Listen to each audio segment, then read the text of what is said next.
How's it, Steve? Good, Nick. Nice to see you. Yeah, yeah. Thanks for doing this for me. So, this is Steve Cottingham. What is your title as a pro golf coach? So I'm a golf professional teacher for a living.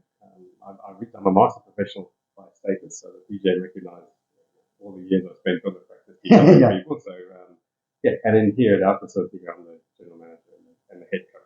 Okay. And your qualifications is with that. Is that as high as you can go, or is it? Yeah, as in the PGA South Africa, that's the highest ranking to be a master professional. Okay. So, I mean, I'm royalty here. Well, if you just stay living long enough, I think everybody can get through it. Yeah. Golfing royalty. Okay, cool, man. So tell me about when you started the program. Like, what kind of condition you were in? Why did you decide to do this? What did you notice about yourself? Yeah, so at the end of last year, I realized I was in a great place. We got a new advertising company. They're taking some pictures. I don't want any pictures of myself. I think I'm so vain. I said, no, I can't have that going. I've been struggling with heartburn, not sleeping at night, headaches. And of course, everything was the problem except the fact that I was carrying weight. Oh, wow. So I'd attributed the cause of all these things to from the vaccine to the virus. I don't know anything, but I was in a horrible state. No energy. And I say it was Panados virtually every day. Oh, wow. Heartburn tablets every day. So and not they didn't confront how to manage it. So and self confidence was down.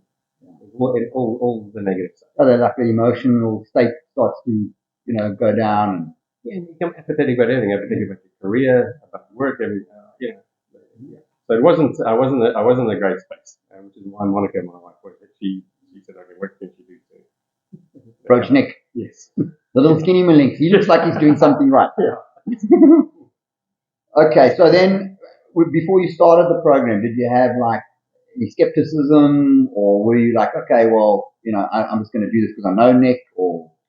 No, I'd been on last year, a year ago, I'd been on a nutritionist. I'd been to see the nutritionist to lose weight. Yeah. And I'd been on a program there for 6 months. Okay. And I'd lost 1.5 kilos.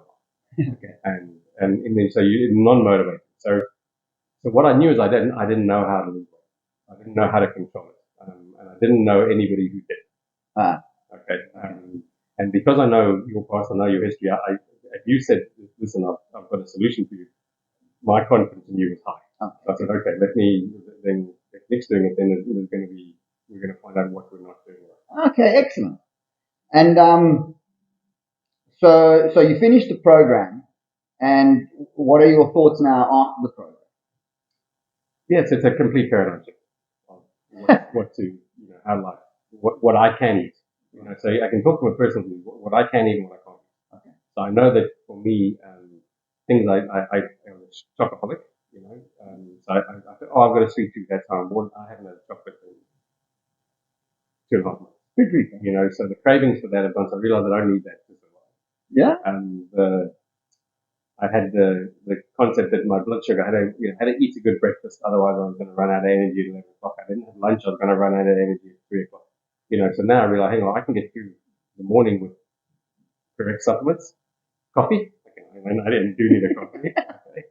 And no loss of energy. This blood sugar spiking, no, absolutely not. Oh, wow.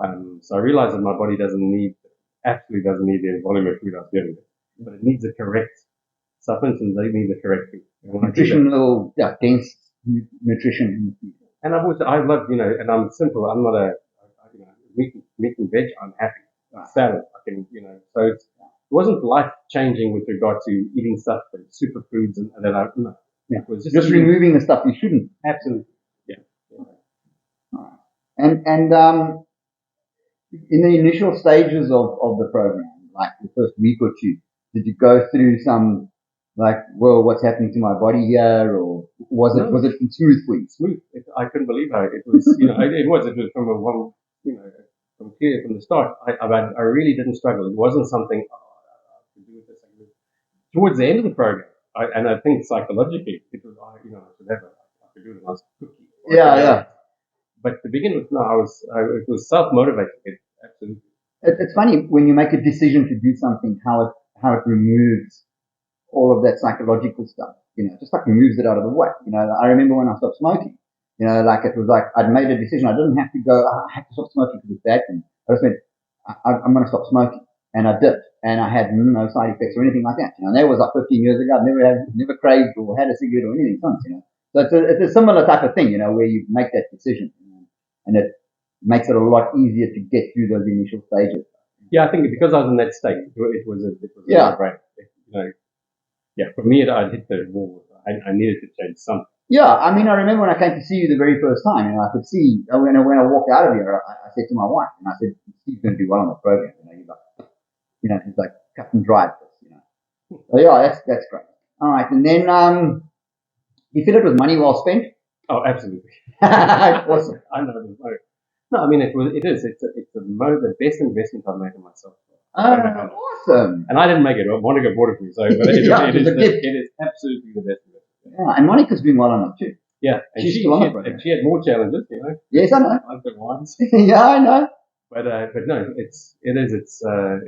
when I say paradigm, it's completely, So, yeah, that's great, and the other thing as well is, I remember when I started doing this, it was 10 years ago, I had like, I unlike you, I did have all sorts of things happening, in my body and that, like because I'm very active, I run and I cycle and I do all these things, I was quite overweight even though I was doing all of that.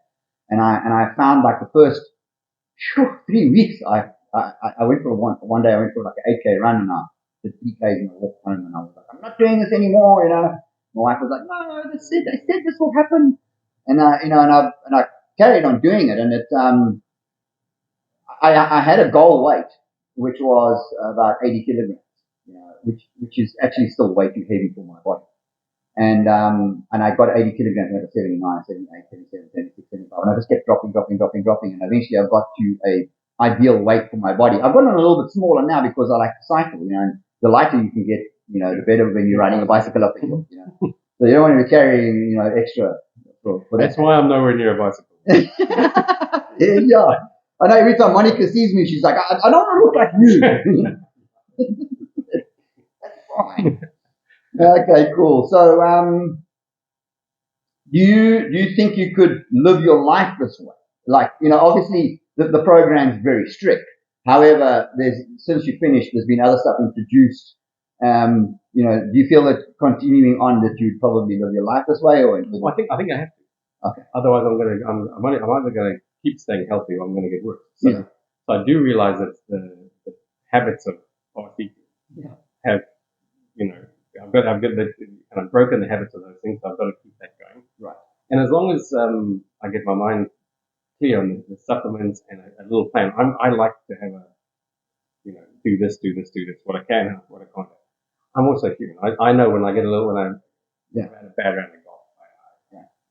So once in a while I can see myself having, breaking. But by and large, the routine, which I like, is say, okay, I don't want any complications with regard to the eating. I just want to stick to my routine. Right. And I like that. Okay. So for me, it is simple. It is simple and uncomplicated. You eat less, so you have less food to make and prepare. So it's like. Yeah, I'm lucky. I wasn't a big drinker, so having I don't look like I'm having a few more beers every day.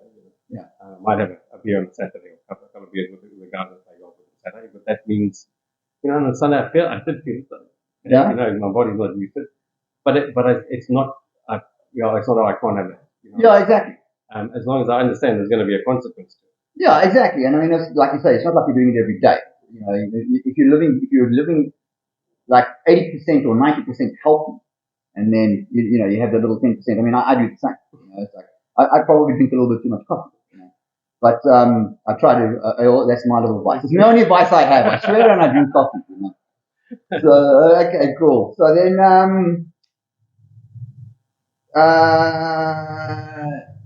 so what do you do for a living here? What is like? Tell us a little bit about your business and what you do. And so I came back from overseas 12 years ago. I teach golf for a living. Yeah. And I realized that to teach golf, I'd have to have a facility that I was in control of. So I restructured my life and I bought the rights to run a golf teaching facility. Right. We also had the coffee shop at that stage, but I'm quite happy to be out of that Yeah. COVID. Restauranteering. Yeah. So my number one is working with people and helping them improve their golf, helping them improve their lifestyle. They want, a lot of people here in the United States are retired. They want what to do. So they get them onto the golf course, enjoying golf, doing something healthy, something they're getting better at. It's a nice, positive, way to make a living. Yeah. And it's a nice place to make, outside in the sun, fresh air. It's not the worst place. Green grass. Yeah. So I'm very lucky with that. The challenge is always keeping the motivation, like everything. Yeah. You can also get grumpy when you don't. Yeah. Do you find that happens less now when you're eating right? That the emotional state is Absolutely. Yeah. So really? So I've seen a big change in I'm a lot more patient with my students. But I'm also a lot more strict with them. Because I want them to get a result. Yeah. So whereas before I might have been a little, it's okay, they'll get better. Just now I when they come to it, they get a bit of a session. Wow, eh? Yeah. So I realize, my protocols are strong to get better results. So I mean, in a nutshell, you kind of pull the reins tight on everything, including your business and your personal life. And how's your marriage after this? Yeah, so it's lovely that Monica. I get a fantastic amount of support from her. So she's my, she gets my shake, and you have this and you have that. So she's a really good health manager. Yes. Okay. In fact, she's also on the program now. The alcohol is a big part of it. So she's yeah. She have a glass of wine. I don't want any more wine. Wow. That's a big change. And yeah, so there's home's good. Yeah. Good. Yeah. So yeah, I mean, let's now put it all down to: would you recommend this program? Absolutely. And it's almost with the way I said to you before. We went to Woolworths the other day to go shopping and going, crikey, we're surrounded by things that are dangerous, and that's in Woolworths. Yeah. So I realized that we're all a little bit at risk of too many foods that are not out there, that are not nutritious. Yeah. You got to go faster, and it's lovely to go faster. Fruit, an abundance of fruit, and you go faster. The hot cross buns anymore, right? And then there's 12 different types of bread. I'm going, I can't, that's all. Yeah. I can't have that too much of that. It's got to be in a minute. So you realize we are bombarded. In today's society with a lot of stuff that we absolutely do not need. Exactly. I mean, if you look at it, you pick up almost any jar in a shop, and you look on the ingredients, and it's almost guaranteed there's going to be sugar. That's the first thing. I just stop right there. And then there's the artificial sweeteners that start coming into it, which are even worse than sugar. Well, I don't know which is worse. They're bad as each other, but in different ways. So yeah, it is. It's hard to go. It's hard to go shopping. There was a bloke who just started my program, who said he went into a shop with his kids the other day to go and buy groceries, and he started about a week ago, 2 weeks ago, and he went to do his first bit of shopping. He says he walked out and he spent 500 rand. Says he normally spends 1,500 rand, so it's actually cheaper. It ends up being cheaper. Although you're eating healthier food, which is more expensive, you're eating a lot less of it. So it actually the whole. I've heard a lot of people say, "Oh, yeah, that program. I know how to eat that way. It's very expensive, all very expensive," and it's actually not. Absolutely not. No. Yeah, it's the opposite. And the fridge is empty. Not throwing away. Oh, that's expired. No. No, it's much. Totally. Also, quite like when I worked in Europe, the Germans had this concept of eat for the seasons. So and I said that made a lot of sense. The seasons are there for a reason. So you eat the vegetables that are in season. So this, So I think because we see then the things that you want to eat, that you can do that are healthy, but it's all those natural stuff. Yeah. Because hot cross buns are seem to be 24 months, 12 months. Not good. All right. Well, thank you very much, Steve. I really appreciate your. No, thank you, Nick. I really, it couldn't come at a better time in my life, and I'm delighted that Monica, and thanks for all the research and the support you've given us. It really is. It's been fantastic. You're very welcome. I love doing what I do, so that's why I do it, and it's great. If I can make money out of something that I love, then make a living at it. And it's needed. And it's needed. Absolutely. All right, cool. Well, thank you very much. Pleasure. That's okay.